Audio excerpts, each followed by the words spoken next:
We need to start leaving the matrix now. And the first step in being able to do that is to be able to clearly identify what the matrix is. So in this video, I'm going to show you exactly how you can do that.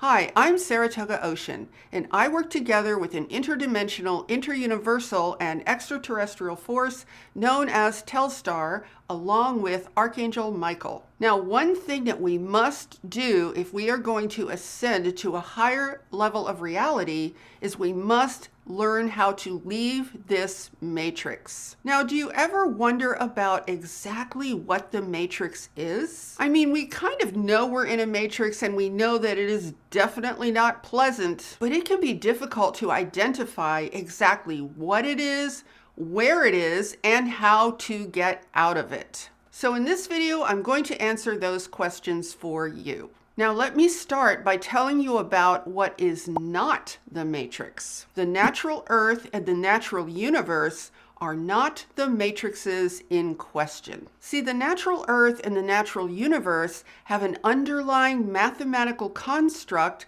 that is actually quite beautiful. These cosmic natural forces are highly integrated and harmonious, and they are also deeply interwoven with our evolution and our ascension process. Now, the mathematical underpinnings of the natural world will eventually evolve into something much, much higher and more infinite in nature. But at least the natural world is on a trajectory of evolution and ascension. And who we are as human beings is a part of that integrated natural world. We, along with the entire universe, are evolving back into a natural state of the universe's original design, which is an infinite paradise of beauty and love. So what is this negative matrix that we all seem to be trapped in right now? I say that it's negative because it's preventing our natural evolution and ascension as a species. The matrix that is causing all the trouble is an artificial design meant to control human consciousness. It exists as a paradigm of reality. When we believe that this paradigm is real,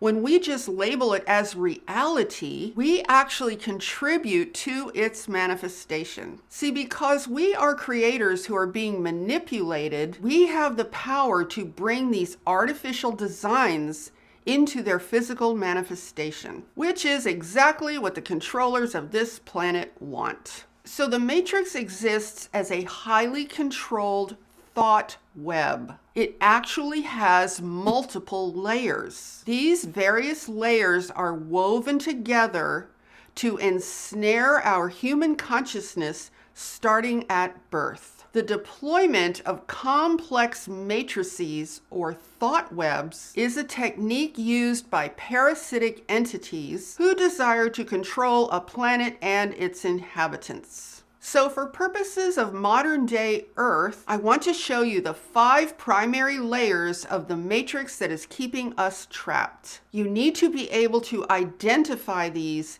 in order to be able to get free of them. Now, the first matrix is what I will call the factory matrix, or the human factory of souls. So here's what this matrix looks like. First, you incarnate as a baby at your birth. Then you spend the first 25 years or so of your life being indoctrinated into various forms of school. Next, you are told to work for as long as you can and produce offspring. And finally, when your body gives out, you are told to retire and die. And then you get recycled so you can do it all over again.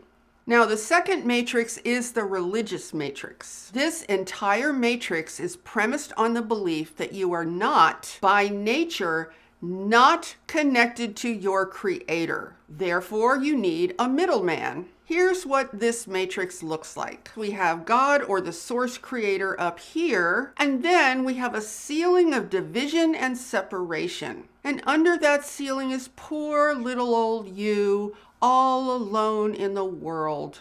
So God solves this problem by appointing a middleman who then creates a bureaucracy to be the Creator's spokesperson and broker of information. So we have this problem of you all alone in the world, not connected to God or Source. And here we have the solution. We have this guy who's the authoritative figure who has the book of instructions from God that you are supposed to follow.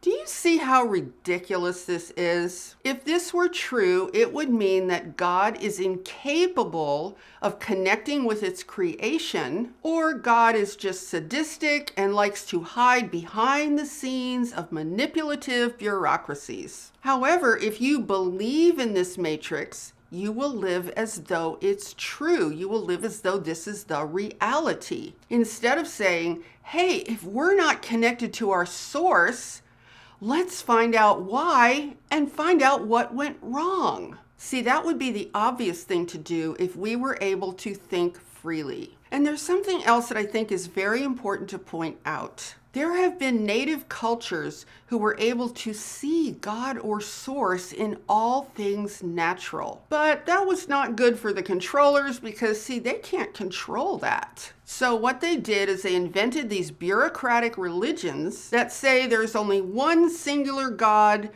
who's like some ruler up in the sky, but who's also completely separate from his creation. See, they did that very intentionally in order to consolidate power and control the masses. This was designed to contribute to, and in some cases, literally create the division between the source creator and human beings. So do you see how that works? If you believe in the religious matrix, which is very powerful, you will automatically have a highly distorted view of your creator.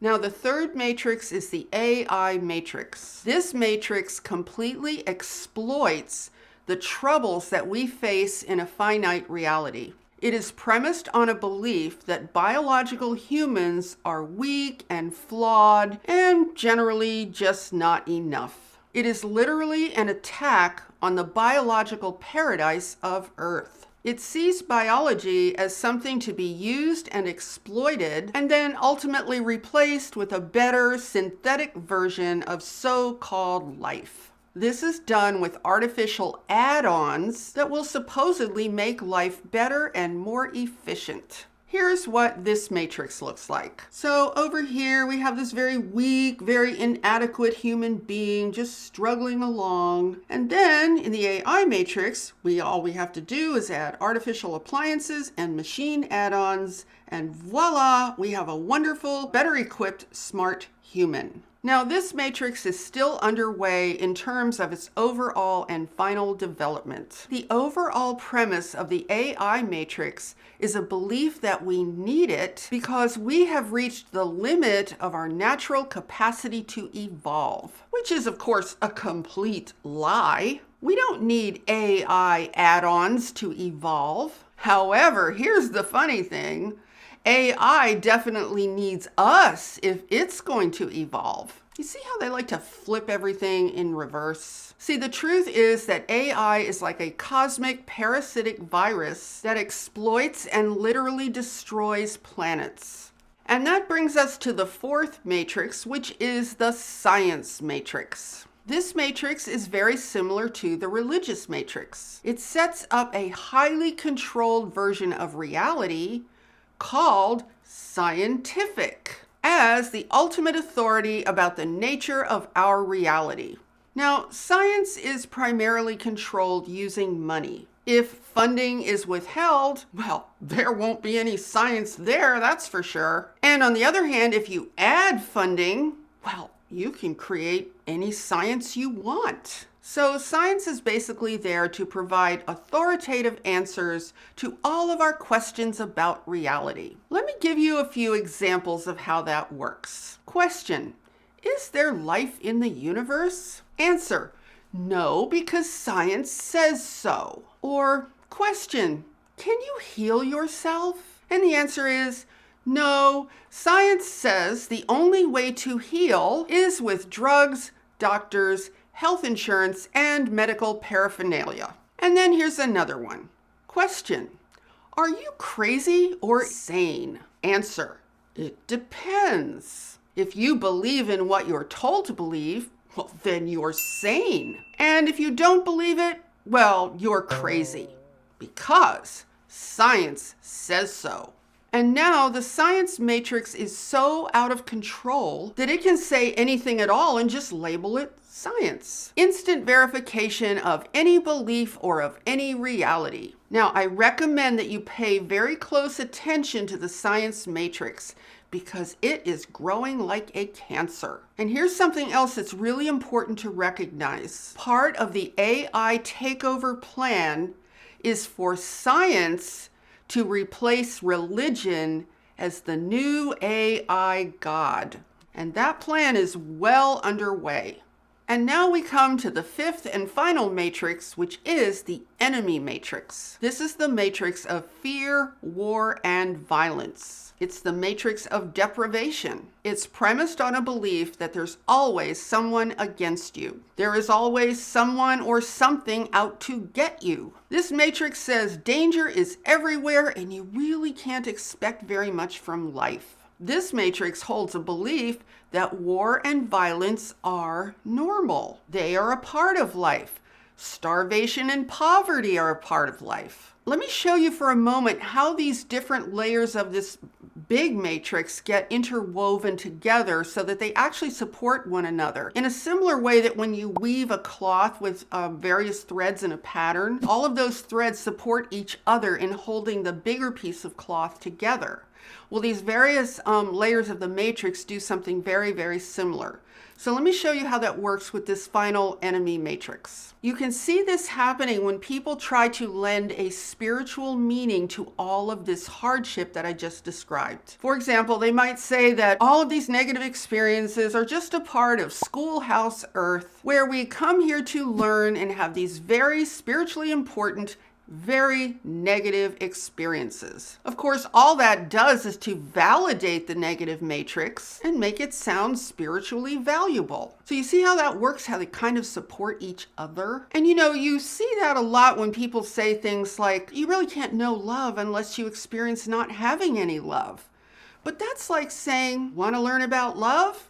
Well, then go to a place where there is no love. That'll teach you about love. Doesn't really make a whole lot of sense. So essentially, all of these matrices are basically paradigms of reality. And each one of the 5 that I mentioned has numerous variations to it. But what I've talked about here are just their core descriptions. We are educated into these matrices from the day we're born, and then we are slowly absorbed, literally absorbed into them. And you can almost feel that, when you look at the whole reality structure of life on this planet, you can almost feel like I've been absorbed into something here. So what happens is we literally become a part of the matrix itself, and then we become identified with it. And the most important thing that we need to do is to break free of being identified with these matrices, and thus break free of being identified with the overall matrix. So when you get identified with it, when you really feel that you are an absorbed part of it, that's when you start feeling trapped, like, I don't see how to get out of this. So let me take a moment to show you how to gain perspective in such a way that you can begin to free yourself and understand your way out of this entire larger matrix that is comprised of all of the different layers. So you can start with recognizing that we have the 3D natural world in which true evolution and ascension are possible. And then we have this literally, it's like a mental overlay of a massive artificial reality matrix that is comprised of numerous layers of reality, all of which are integrated and woven together with each other. Now, the 5 layers that I talked about are basically the main ones. And it can be really confusing because I can say that, oh, it's a mental matrix, but yet it feels like it's out here.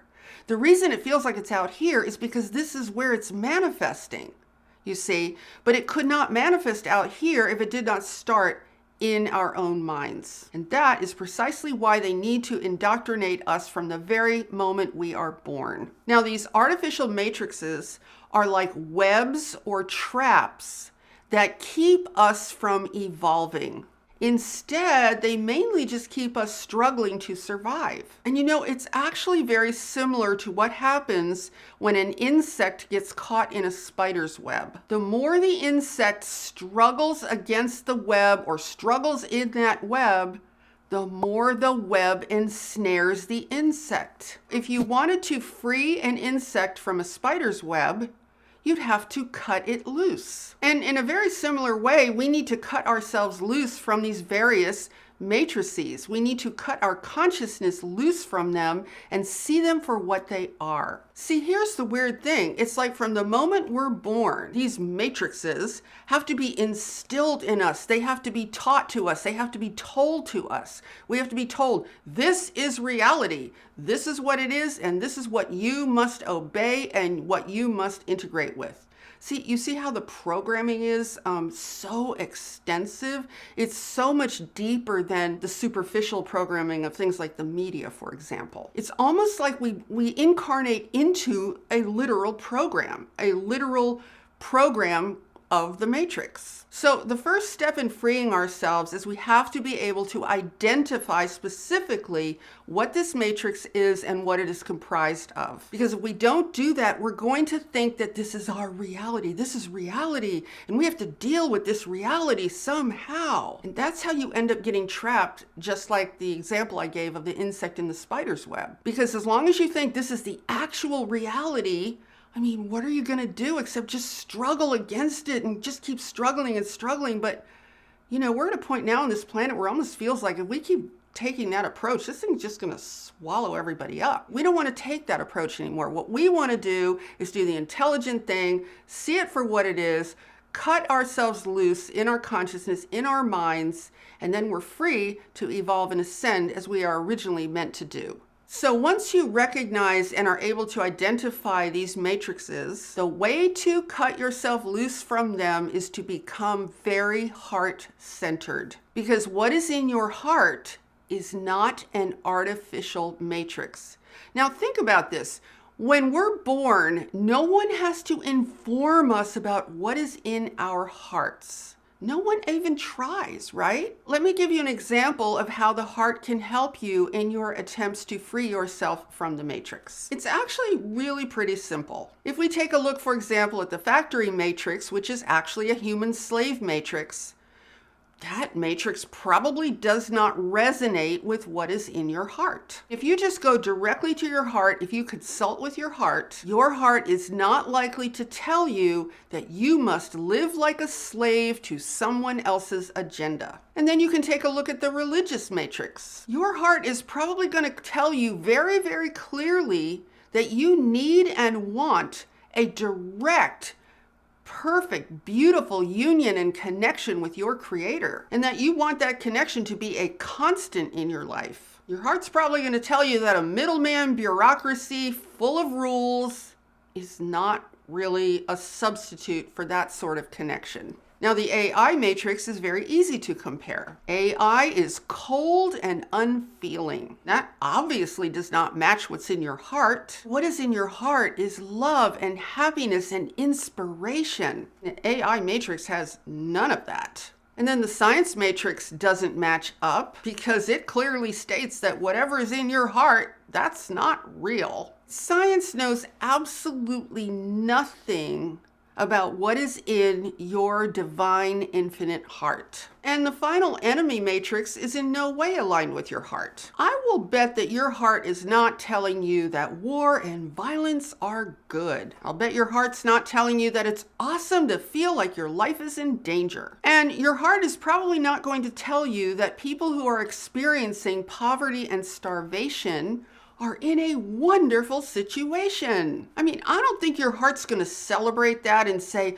this is great, just think of how much they're learning. So the simple reality is this. Your heart is what connects you to nature and to an appreciation and an understanding of the wider universe. Your heart is what integrates your mind and your consciousness with everything that's natural and that stems from love. See, the truth is that your mind is designed to be functioning in service to your heart. But instead, the mind has gotten completely clogged with the web of all these different matrices. And that's why oftentimes the more that you struggle against them, the worse it gets. It's kind of like that by design, just like the spider's web. So it's important to recognize that these various layers of the matrix are completely artificially designed. And once you recognize that, you can cut off your belief in them as being the reality, with a capital R. You can just stop having that belief. The best way to let go of that belief, or I'll say to cut yourself loose from that belief, is to really make the effort to understand that these things were told to you. These things were instilled in you. Now, as we free ourselves from the matrix, it's not like the whole thing is going to suddenly disappear from view in terms of what's manifesting out here, because these things are very deeply entrenched in this world right now. But what it will do is to create space in your mind for the power and the light and the love and the presence of your heart to begin to integrate into your wider consciousness and thus empower you. And it will actually feel like a tremendous breath of fresh air. See, when you recognize that all of these matrices that I've described are completely artificially invented, you can then recognize that this is not reality. This is an artificially invented reality. And when you see that and you feel yourself starting to disengage from a belief that it is an actual real reality, you might find that your entire self is being flooded with an energy of restoration and renewal. Ultimately, the matrix is designed to suffocate us. It's designed to suffocate us, to get us to struggle against it, struggle with it, so that we just get more and more entrapped. So when you see it for what it is, it's like, oh my goodness, this isn't reality. This is completely fake. So it's really an act of shifting your center, or like your center of gravity, if you will. Like what has the most gravity in your life? It's shifting your center out of the matrix, out of this artificial matrix and all of its different layers, and shifting it back into your center, into your presence, into your heart, which is connected to the real world and to the natural world. And that's what's going to produce a profound transformation. And we really have to free ourselves from this giant web of a matrix, because it's going to prevent our ascension if we don't. So this is really a very important part of our ascension process. We can't have it both ways. I mean, ascension is a natural process. It is part of the cosmos. It is part of the universe and its evolution. It's a part of nature. And this artificial matrix is trying to keep us suppressed and suffocated by maintaining our belief in it, our belief that this is reality. We have to incorporate this reality into the natural world. Actually, no, we don't. We actually do have the power to free ourselves. And it really starts with just seeing it for what it is and choosing not to believe in it as being reality. So I hope you found that helpful. I hope that has given you a great deal of food for thought. And if you enjoyed this video, please give it a thumbs up and share it out with anyone else who you think would find this valuable. And be sure to subscribe and hit that notification bell, because I am here every Sunday, Tuesday, and Friday with all new videos. And with that, I'm sending you so much love, light, and high vibrational energy. And I so look forward to seeing you in the next video. Namaste.